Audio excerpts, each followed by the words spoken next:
traduzindo inércia da reclamada na apresentação da defesa ou na apresentação da contestação. Já a revelia, ela produz 3 grandes efeitos. E quais são esses 3 grandes efeitos? Um primeiro efeito é a presunção relativa de veracidade dos fatos afirmados pelo autor na petição inicial. Então, o primeiro efeito da revelia, e é o efeito principal da revelia, presunção relativa de veracidade dos fatos afirmados pelo autor, pelo reclamante, na petição inicial. Artigo 319 do Código de Processo Civil. É o que a doutrina chama de efeito principal ou efeito material da revelia. Primeiro efeito, previsto tanto no processo civil quanto no processo do trabalho. Segundo efeito da revelia é a fluência dos prazos, independentemente da intimação, no nosso caso aqui de notificação, para o réu revel que não tenha patrono nos autos. Fluência dos prazos, independentemente da intimação, para o réu revel que não tenha patrono nos autos, artigo 322 do Código de Processo Civil. Vale a pena mencionar um detalhe, que o próprio artigo 852 da CLT, ele estabelece que ainda que haja revelia para a reclamada, haverá necessidade de notificação quanto à sentença. Portanto, essa ideia da fluência dos prazos, independentemente de intimação, para o réu revel que não tenha patrono nos autos, é válido com a ressalva do 852 da CLT, que traz a necessidade da notificação da sentença, ainda que haja revelia para a reclamada. E o terceiro efeito da revelia é a possibilidade de julgamento antecipado da lide, julgamento conforme estado do processo, à luz do inciso 2 do artigo 330 do Código de Processo Civil. Portanto, vale a pena repassarmos quais são os 3 efeitos da revelia. Primeiro efeito, presunção relativa de veracidade dos fatos afirmados pelo autor na petição inicial. Segundo efeito, fluência dos prazos, independentemente da intimação, para o réu revel que não tenha patrono nos autos. E o terceiro e último efeito é a possibilidade de julgamento antecipado da lide, julgamento conforme estado do processo, que são aplicados com as peculiaridades do próprio direito processual do trabalho. Vamos à próxima pergunta. Professor Leone, no processo do trabalho, quais as matérias que poderão ser alegadas em contestação? Como analisado no bloco 1, o bloco tema do dia, eu acabei mencionando que a contestação, tanto no processo civil quanto no processo de trabalho, ela é regida por 2 importantes princípios. Pelo princípio da impugnação específica ou do ônus da impugnação especificada e pelo princípio da eventualidade ou da concentração das defesas em contestação. Pelo princípio da impugnação específica ou do ônus da impugnação especificada, previsto no artigo 302 do Código de Processo Civil, compete ao réu manifestar-se precisamente sobre cada fato afirmado pelo autor na petição inicial. Fato não impugnado torna-se incontroverso, havendo a presunção relativa de veracidade. 302 do Código de Processo Civil, não sendo cabível, em regra, a contestação por negativa geral ou a contestação por negação geral. Agora, adentrando na pergunta que foi enviada, a resposta está plasmada, está pautada no princípio da eventualidade ou da concentração das defesas em contestação previsto no artigo 300 do Código de Processo Civil.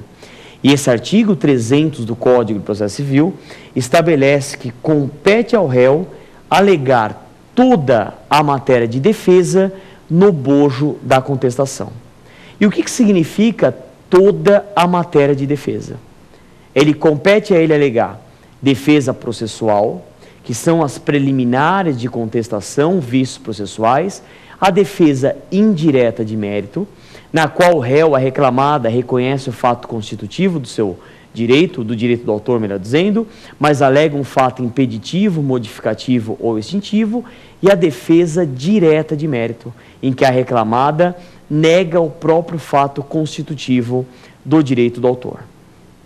Portanto, quais seriam as matérias possíveis a serem ventiladas no bojo da contestação?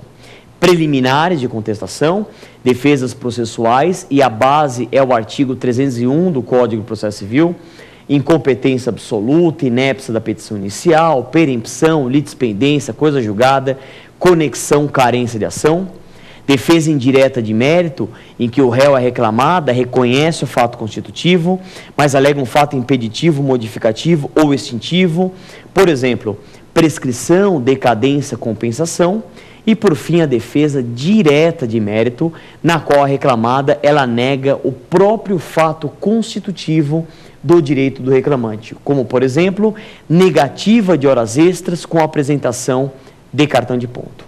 Estas seriam as matérias a serem ventiladas na contestação, à luz do artigo 300 do Código de Processo Civil, que traz os princípios da eventualidade ou da concentração de defesas em contestação. Vamos à próxima pergunta enviada pelo telespectador. Professor Leone, a empresa apresenta exceção de incompetência relativa e o juiz acolhe. Qual recurso é cabível? A exceção de incompetência relativa ou a exceção declinatória de foro, como nós vimos, é uma espécie de defesa da reclamada. Ela pode apresentar, até tendo em vista o artigo 651 da CLT, que traz como regra de local de ajuizamento da reclamatória o local de prestação de serviços, sendo empregado, reclamante ou reclamado, independentemente do local da contratação. Caput do artigo 651 da CLT. Então, por exemplo, se o empregado foi contratado no local A para prestar serviços no local B, a reclamação trabalhista tem que ser ajuizada no local B, que é o local de prestação de serviços. Mas vamos imaginar a situação que a reclamação trabalhista foi ajuizada no local A, no local da contratação. Houve um erro, mas é um erro relativo, porque é uma incompetência relativa, que não pode ser conhecida de ofício pelo juiz, súmula 33 do STJ, tem que ser alegada por meio de exceção, à luz do artigo 112 do Código de Processo Civil. Muito bem. Se a empresa oferecer a exceção de incompetência relativa e o juiz acolher essa exceção, estamos conversando sobre uma decisão interlocutória. Esta decisão do juiz tem a natureza jurídica de decisão interlocutória, que à luz do próprio artigo 162, parágrafo 2º do CPC, decisão interlocutória é o ato do juiz que no curso do processo resolve uma questão incidente. Sendo uma decisão interlocutória, acolhendo aquela exceção, os autos serão remetidos ao juízo competente, preservando-se válidos todos os atos até então praticados. Por ser uma decisão interlocutória, em regra, não cabe recurso. Vigora o princípio da irrecorribilidade imediata das decisões interlocutórias, lá do artigo 799, parágrafo 2º da CLT, e o artigo 893, parágrafo 1º também da CLT. Em havendo uma decisão interlocutória, não cabe recurso imediato ou direto, somente sendo cabível recurso mediato ou indireto, que é o recurso da decisão definitiva. Portanto, o recurso imediato ou direto não cabe só um recurso mediato ou indireto.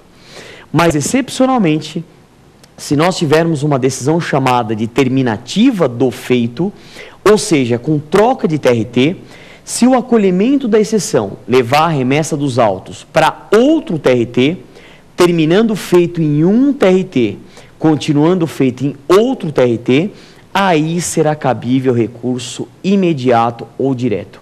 E qual recurso? O recurso ordinário, à luz do artigo 799, parágrafo 2º da CLT, combinado com a súmula 214 do Tribunal Superior do Trabalho. Então, em regra, não cabe recurso imediato ou direto, sendo cabível recurso imediato ou indireto, mas excepcionalmente cabe recurso imediato ou direto por ser uma decisão interlocutória. Vamos à última pergunta enviada pelo telespectador. Professor Leone, a reconvenção é compatível com o processo do trabalho?